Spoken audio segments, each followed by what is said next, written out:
Hello दोस्तों, मैं हूं साहिल और आप सभी का एक बार फिर से स्वागत करता हूं अपने YouTube channel unique story world में।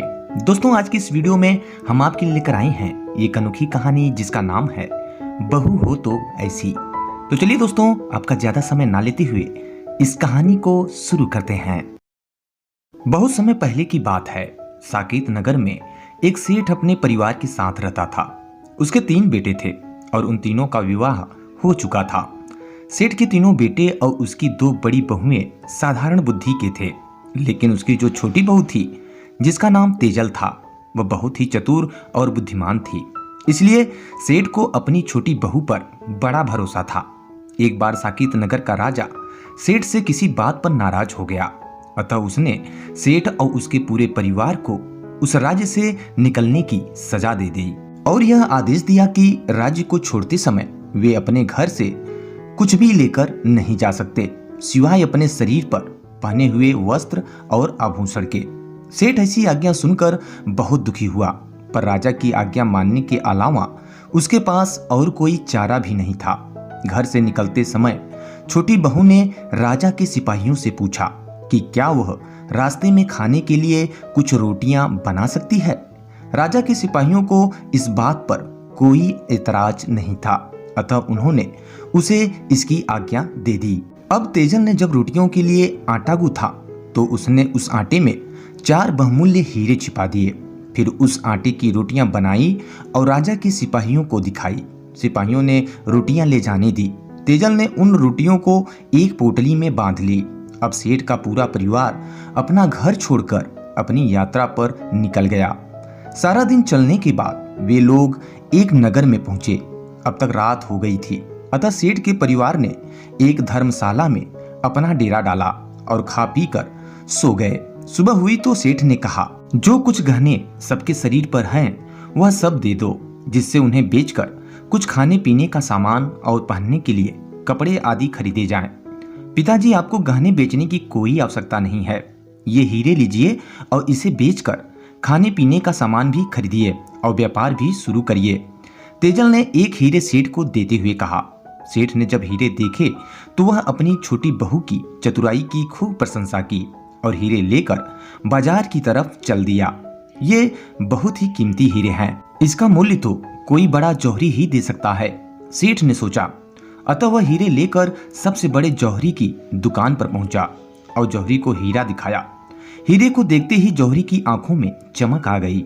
यह हीरा किसी तरह इससे हासिल करना होगा, उसने सोचा। वह जौहरी असल में एक चोर था। उसने सेठ की खूब आवाभगत की और बोला, यह हीरा बहुत ही कीमती है, इसके लिए मुझे घर से सोने की मुहरें मंगानी होंगी। अतः उसने अपने नौकर को मुहरें लाने के लिए घर भेज दिया। अब वह सेठ को दूसरे कमरे में ले गया। उस कमरे में एक कुर्सी रखी थी। वह कुर्सी कच्चे सूत से बुनी थी और उस पर एक पतली सी गद्दी रखी थी। उस कुर्सी के नीचे एक तहखाना था। जौहरी सेठ से बोला, जब तक नौकर आता है तब तक आप इस कुर्सी पर बैठकर आराम कीजिए, मैं आपके लिए शरबत पानी भिजवाता हूँ। सेठ कुर्सी पर बैठ गया और जैसे ही वह कुर्सी पर बैठा, उसके बोझ से कच्चे सूत के धागे टूट गए और वह तहखाने में जा गिरा। जौहरी ने झटपट तहखाने के मुंह पर एक बड़ा सा पत्थर रख दिया और कमरे से बाहर निकल आया। हीरे को उसने अपनी तिजोरी में रख दिया। उधर धर्मशाला में बैठा सेठ का परिवार उसकी प्रतीक्षा करता रहा। जब सुबह तक सेठ नहीं लौटा तो तेजल को बड़ी चिंता हुई। अतः उसने दूसरा हीरा निकालकर अपने पति को दिया और बोली, आप यह हीरे लेकर जाइए। यदि पिताजी से आपकी भेंट हो तो यह हीरा वापस ले आइएगा, वरना इस हीरे को बेचकर खाने पीने का सामान ले लीजिएगा। तेजल का पति हीरा लेकर बाजार की तरफ चल दिया और वह भी उसी जौहरी की दुकान पर पहुंचा जहां उसके पिता गए थे। जौहरी ने उसके साथ भी वही किया जो उसके पिता के साथ किया था। अब बाप बेटे दोनों उस तहखाने में कैद हो चुके थे। जब तेजल का पति भी सुबह तक नहीं लौटा तो तेजल को बहुत चिंता हुई। अब मुझे खुद ही पता लगाना होगा कि इस नगर में मेरे ससुर और पति कहाँ खो गए। अतः तेजल ने अपने शरीर पर पहने हुए आभूषण लिए और बाजार की ओर चल दी। बाजार में पहुंचकर उसने अपने आभूषण बेचकर खाने पीने का सामान और सबको पहनने के लिए कपड़े खरीदे और अपने लिए उसने सिपाही की पोशाक खरीदी। धर्मशाला पहुंचकर उसने खाने पीने का सामान और कपड़े परिवार वालों को दिए और यह कहकर कि वह ससुर और पति की खोज में जा रही है, वहां से चल दी। उसने सिपाही का भेष बनाया और सीधे राज दरबार में जा पहुंची। वहां पहुंचकर उसने हाथ जोड़कर राजा से विनती की कि उसे अपने सिपाहियों में रख ले। राजा ने जब उस सुंदर युवक अर्थात तेजल को देखा तो सहर्ष उसे सिपाही की नौकरी दे दी। उसे महल के चारों ओर पहरा देने का काम मिला। कुछ दिनों से महल की पशुशाला में रोज रात को एक राक्षस आकर उत्पात मचाता था। वह रोज एक पशु को मारकर खा जाता था। उसके डर के मारे कोई सिपाही उधर पहरा देने के लिए राजी नहीं होता था। अतः एक दिन तेजल ने राजा से पशुशाला में पहरा देने की आज्ञा मांगी। पहले तो राजा ने इतनी कम उम्र के नौजवान को मौत के मुंह में डालने से मना कर दिया, लेकिन तेजल के बहुत कहने पर इसकी अनुमति दे दी। जंगल के रास्ते पर एक बहुत बड़ा और घना पेड़ था। जब रात हुई तो तेजल उस पेड़ पर चढ़कर बैठ गई। उसने छुरी से अपने बाएं हाथ की उंगली में घाव कर दिया, जिससे कि घाव के दर्द से उसे नींद न आए। फिर वह पेड़ पर बैठकर पहरा देने लगी। आधी रात के बाद उसे जंगल की तरफ से एक आहट सुनाई दी। ऐसा लगा मानो जैसे कोई उसकी तरफ दौड़ता चला आ रहा हो। तेजल ने देखा कि जंगल से निकलकर एक बड़ा सा भैंसा सींग उठाए महल की चार दीवारी की तरफ दौड़ा चला आ रहा है। वह समझ गई कि यही राक्षस है। जैसे ही वह भैंसा पेड़ के नीचे आया, तेजल ने अपने दोनों हाथों में तलवार लेकर उसके ऊपर कूद गई और तलवार से उसकी गर्दन काट गिराई। मरते ही राक्षस अपनी असली रूप में आ गया और बोला, तुमने मुझे आज इस राक्षसी रूप के श्राप से मुक्त कर दिया है, क्योंकि मैंने एक ऋषि की तपस्या भंग की थी, जिसके लिए उन्होंने मुझे इस राक्षसी रूप का श्राप दिया था। लेकिन जब मैंने उनसे बहुत विनती की तब उन्होंने कहा, ठीक है, जब कोई स्त्री तुम्हारे इस रूप में तुम्हारा वध करेगी तब तुम इस श्राप से मुक्त हो जाओगे और स्वर्ग को प्राप्त करोगे। इसलिए मैं तुम्हारा आभार प्रकट करता हूँ और ईश्वर से प्रार्थना करता हूँ कि तुम्हारी सारी मनोकामनाएं पूर्ण हो। इतना कहकर वह राक्षस गायब हो गया। दूसरे दिन जब राजा को यह समाचार मिला तो वह तेजल से बहुत प्रसन्न हुआ। उसने तेजल से कहा कि तुमने राक्षस को बड़ी बहादुरी से मारा है, इसके लिए तुम जो चाहो वह इनाम मांग सकती हो। राजा की बातें सुनने के बाद तेजल ने कहा, महाराज, यदि आप मुझसे प्रसन्न हैं तो मुझे नगर की रक्षा का कार्यभार दे दें और मुझे यह स्वतंत्रता दें कि जब भी मैं किसी चोर को पकड़ूं तो उसे जो चाहे वह दंड दे सकूं।